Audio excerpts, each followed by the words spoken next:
Good afternoon. Thank you for joining us today in Kingsway West neighborhood. Following the assessments of storm damage and reports, we deploy command centers in Ellendale and here in Kingsway West. These centers centralize city services and operations in neighborhoods, offering food, water, personal protective equipment, and more.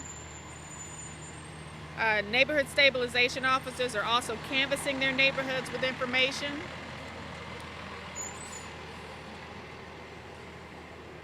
And these command centers will be open from 7 a.m. to 7 p.m. 7 days a week. I surveyed the damage in both affected neighborhoods, and I want to thank St. Clair County Executive Mark Kern for their generous loan of one of their mobile command centers, which was stationed here at Lexington School.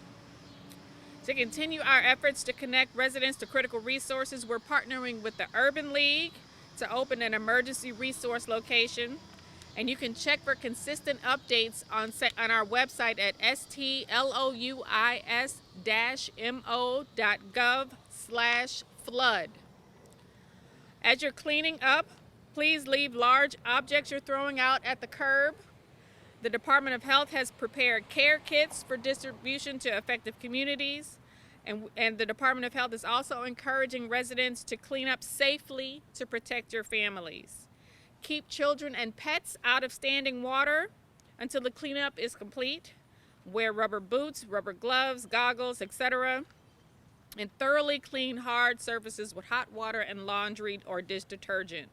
We're working on donations of those items as well. As you clean out your home, leave large objects that you're throwing out at the curb.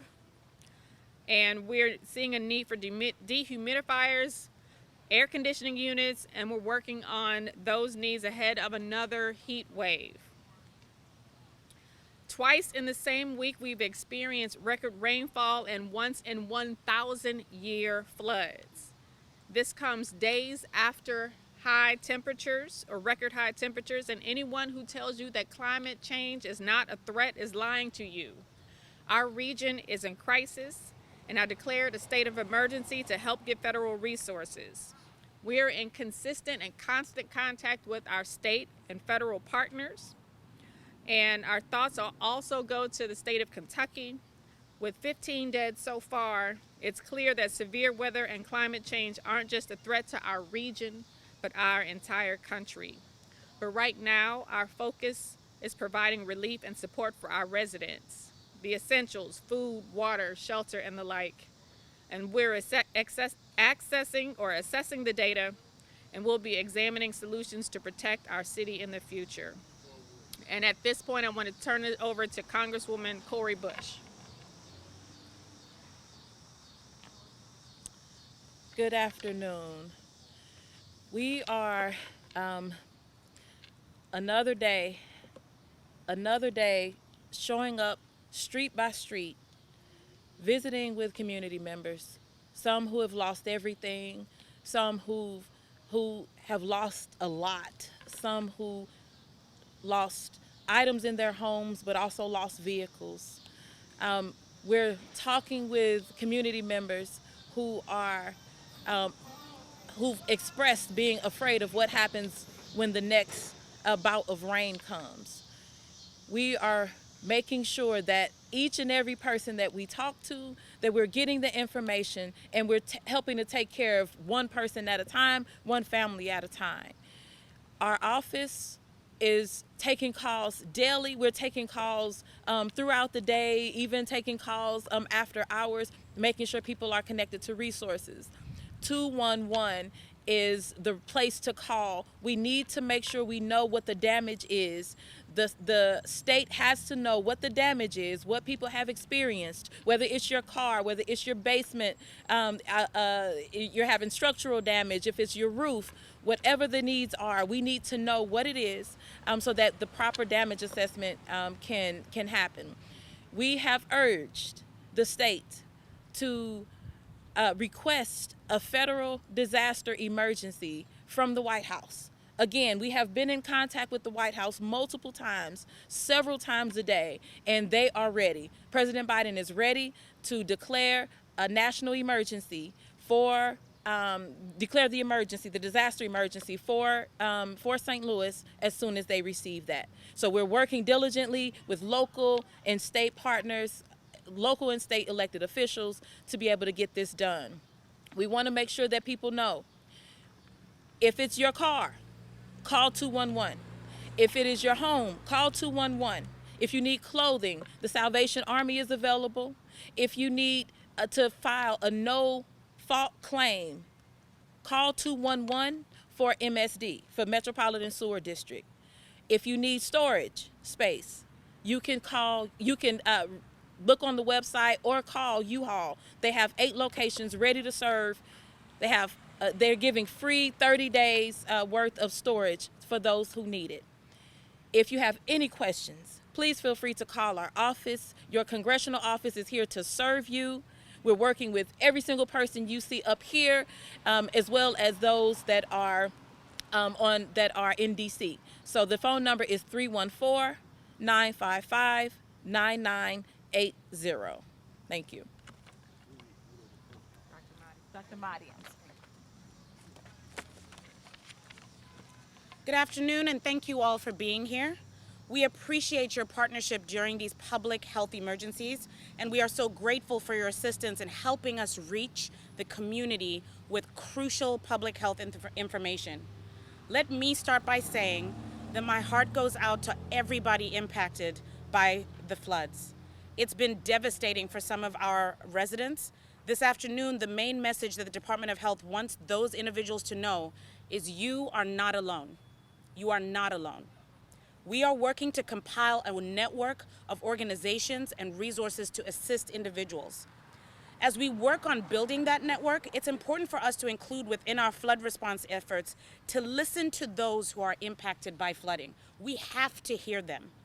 To that end, we have Department of Health staff who have joined the city's door-to-door canvassing efforts to discover what residents see as their immediate needs. At this point, we know there is a need for non-perishable food items, clothing, cleaning supplies, and behavioral health counseling. Trauma during these times is real.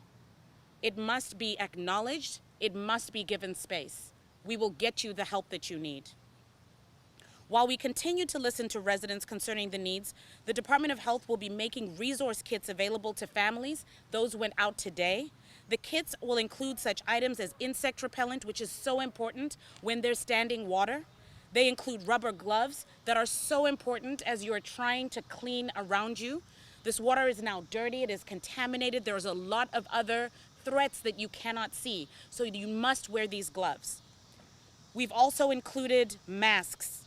The kits will be available at the mobile command centers for the flood victims. Finally, I'd like to let residents know that, as always, our federally qualified health centers have stepped up, and they will be providing free health care to those in need. We will be releasing the information for that shortly. We know that there are concerns about tetanus vaccination specifically. Hear me when I say this. Mass vaccinations are not recommended. However, if you have an open wound, if you have cut yourself on rusty nails, on any sort of hard surface, and you have not been tended to, please let one of our volunteers know. We will get you to a federally qualified health center, and we will assess your need for a tetanus vaccination or any other vaccination at that time. We know that cleaning after a flood may expose individuals to hazards such as broken glass, exposed nails, and other threats. These surfaces, again, may be dirty from exposure to flood waters, so please do let us know. About a week to 10 days out is when we call the recovery phase of these types of disasters. At that time, the Department of Health will be making assessments in areas that have been impacted to make sure that any public health threats from vectors that are unseen most of the time are addressed. We are here for you. Stay safe.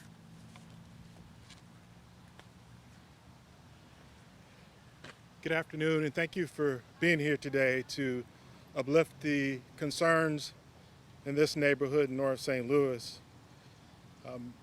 We have gone through some historic flooding Of course, at the onset of the flash flooding, we were in a life safety mode. That means that police departments were responding to various locations to block off streets with flash flooding, and the fire department was responding to locations to rescue people from water. After that, we were preparing for providing assistance to communities, and then again, we experienced another round of flash flooding. So we switched back into a mode of blocking off streets and rescuing people from water. As a result of those 2 days of flash flooding, of course, we have data from 911, from 211, and our neighborhood stabilization officers, along with many other volunteers, have gone out canvassing neighborhoods based on that data. We're collecting information from community and residents about their needs. We're reaching out to partners to provide resources for those communities. So as we move forward, we are collecting those resources and preparing the logistics of moving that type of supplies and support to community members. As Dr. Mahdi mentioned, this is the recovery phase where we are trying to collect as much information about the needs of the community, using our resources within the government and also our community partners to help these communities recover. Of course, we have a mobile command center at Ellendale on McCausland, and we have a mobile command center here on Ashland and Norwood, but we also are working with the Urban League, and we have an information center on Kings Highway at the Urban League headquarters. As we move forward, we will look at other areas where we can give direct services to community, and when we find an area that is in need of a mobile command center, we will assess that and place direct services in those neighborhoods again. So again, I want to say that our hearts go out to everyone who has been affected by this, and we have a team of people who are working hard to try to provide the resources that people need to recover.